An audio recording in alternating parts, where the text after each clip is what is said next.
Notícias da Igreja Católica. Terça-feira, 4 de julho de 2023, hoje é dia de Santa Isabel de Portugal. Papa diz em mensagem à Organização das Nações Unidas para a Alimentação e Agricultura: milhões de pessoas continuam passando fome. É preciso ação conjunta. Reportagem de Raimundo de Lima, do Vatican News. Milhões de pessoas continuam sofrendo com a miséria e a desnutrição no mundo devido a conflitos armados, bem como às mudanças climáticas e aos desastres naturais resultantes. O deslocamento em massa, além de outros efeitos das tensões políticas, econômicas e militares em escala planetária, debilitam os esforços para garantir que as condições de vida das pessoas sejam melhoradas em razão de sua dignidade inerente. É o que ressalta o Papa na mensagem aos participantes da 40ª Conferência da FAO, a Organização das Nações Unidas para a Alimentação e Agricultura, que tem sua sede em Roma, lançando um olhar para a situação atual. Francisco diz valer a pena repetir mais uma vez: a pobreza, as desigualdades, a falta de acesso a recursos básicos, como alimentos, água potável, saúde, educação e moradia, são uma grave afronta à dignidade humana. Já no início de sua mensagem, o Santo Padre congratula-se com o diretor-geral da FAO, Qui Dong-ju, por sua eleição para um segundo mandato à frente desta organização, incentivando-o a continuar seu trabalho em um momento em que é inescapável uma ação decisiva e competente para erradicar o flagelo da fome no mundo, que avança em vez de recuar. Em nossos dias, constata o pontífice, muitos especialistas afirmam que a meta da fome zero não será alcançada dentro do prazo estabelecido pela comunidade internacional, mas permitam-me dizer, continua o Papa, que o não cumprimento das responsabilidades comuns não deve nos levar a transformar as intenções iniciais em novos programas revisados que, em vez de beneficiar as pessoas respondendo às suas necessidades reais, não as levam em consideração. Pelo contrário, observa Francisco, devemos ser muito cuidadosos e respeitar as comunidades locais, a diversidade cultural e as especificidades tradicionais que não podem ser alteradas ou destruídas em nome de uma ideia míope de progresso que, na realidade, corre o risco de se tornar sinônimo de colonização ideológica. Por esse motivo, nunca me canso de enfatizar isso. As intervenções e os projetos devem ser planejados e implementados em resposta ao clamor das pessoas e de suas comunidades. Não podem ser impostos de cima para baixo ou por instâncias que buscam apenas seus próprios interesses ou lucros.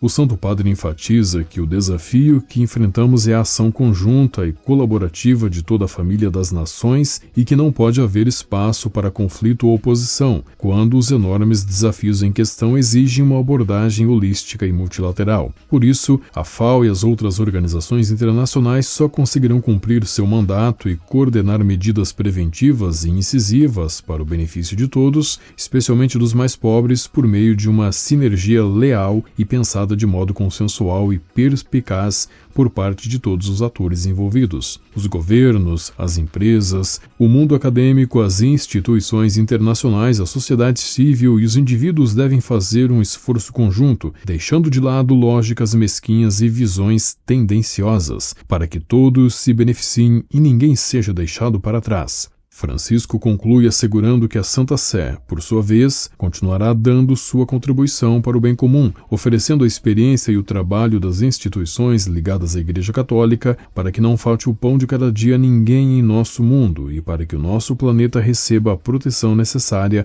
a fim de que volte a ser o belo jardim que saiu das mãos do Criador para o deleite do ser humano. Notícias da Igreja Católica. O Papa Francisco nomeou o arcebispo Victor Manuel Fernandes, seu teólogo pessoal e ghostwriter de longa data, prefeito do Dicastério para a Doutrina da Fé. O bispo argentino sucede o cardeal Luiz Ladaria Ferrer, de 79 anos, que foi prefeito do Dicastério desde 2017. Segundo a Santa Sé, Fernandes, de 60 anos, irá assumir seu novo posto na metade de setembro. O prolífico escritor era arcebispo. Notícias da Igreja Católica. Dezenas de tapetes de flores com significado religioso decoraram os arredores da Praça de São Pedro na solenidade de São Pedro e São Paulo. A infiorata histórica é o nome em italiano da tradição que remonta ao ano de 1625, quando o responsável da floricultura do Vaticano, Benedetto Drei, propôs decorar a entrada da Basílica de São Pedro do Vaticano. Em 2011, a entidade Pro Loco Roma Capitale voltou a promover estas obras de arte sacra com pétalas de flores e técnicas mistas na Piazza Pio XII, Praça de São Pedro e ao longo da Via della Conciliazione. Notícias da Igreja Católica. Rezemos para que os católicos ponham no centro da vida a celebração da Eucaristia,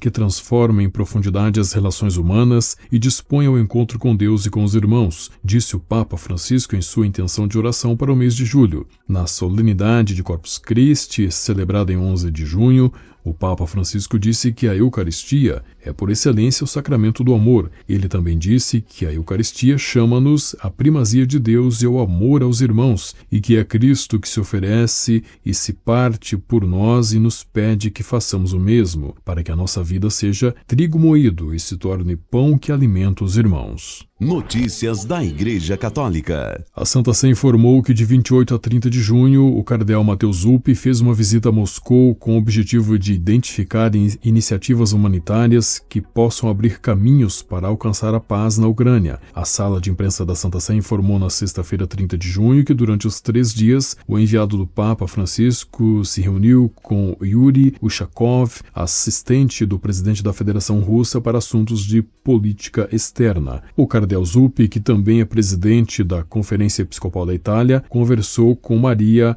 Lvova-Belova, comissária para os direitos da criança junto ao presidente da Federação Russa. Há suspeitas de deportação e transferência ilegal de crianças de áreas ocupadas por forças russas na Ucrânia para território russo. Segundo a Santa Sé, durante as conversações, o aspecto humanitário da iniciativa foi fortemente enfatizado, bem como a necessidade de alcançar a tão desejada paz. De acordo com o comunicado, o cardeal teve um frutífero encontro com o patriarca de Moscou e de toda a Rússia, Kirill, a quem transmitiu as saudações do Santo Padre e com quem também conversou sobre iniciativas humanitárias que poderiam facilitar uma solução pacífica do conflito na Ucrânia. Notícias da Igreja Católica. Segundo uma antiga tradição cristã, os reis magos citados por São Mateus no 2º capítulo do seu evangelho poderiam ter sido ordenados bispos pelo apóstolo São Tomé, citado pela Catedral de Colônia, na Alemanha, onde estão guardadas as relíquias dos reis magos. Dr. Klaus Hardering, formado em História da Arte, faz referência a esta história que remonta antes do século XIV e que ficou expressa em obras de arte antigas.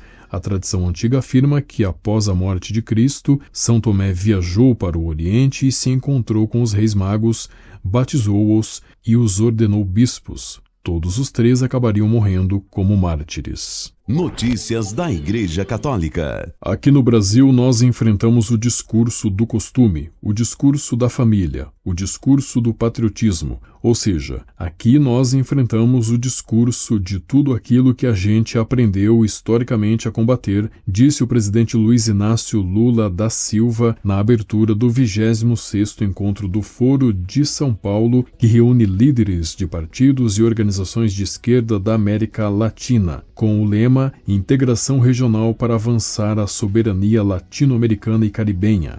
A agência ACI procurou a Comissão Episcopal para a Vida e a Família da Conferência Nacional dos Bispos do Brasil, a CNBB, sobre a afirmação de Lula, que é preciso enfrentar o discurso da família no Brasil, mas a comissão respondeu que não iria comentar esse tema. Notícias da Igreja Católica. O relatório anual do Óbolo de São Pedro mostra que durante o ano de 2022 foram doados 107 milhões de euros, dos quais 95,5 milhões foram destinados a sustentar a missão apostólica do Papa. Segundo o site da Santa Sé, o Óbolo de São Pedro é a ajuda econômica que os fiéis oferecem ao Papa como sinal de adesão à solicitude do sucessor de Pedro relativamente às múltiplas carências da Igreja Universal e às obras de caridade em favor dos mais necessitados.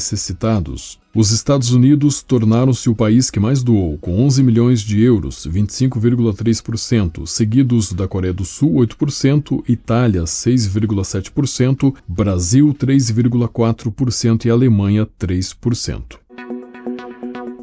Com a colaboração das agências ACI e Vatican Media, você ouviu o Boletim de Notícias Católicas que volta amanhã. Notícias da Igreja Católica.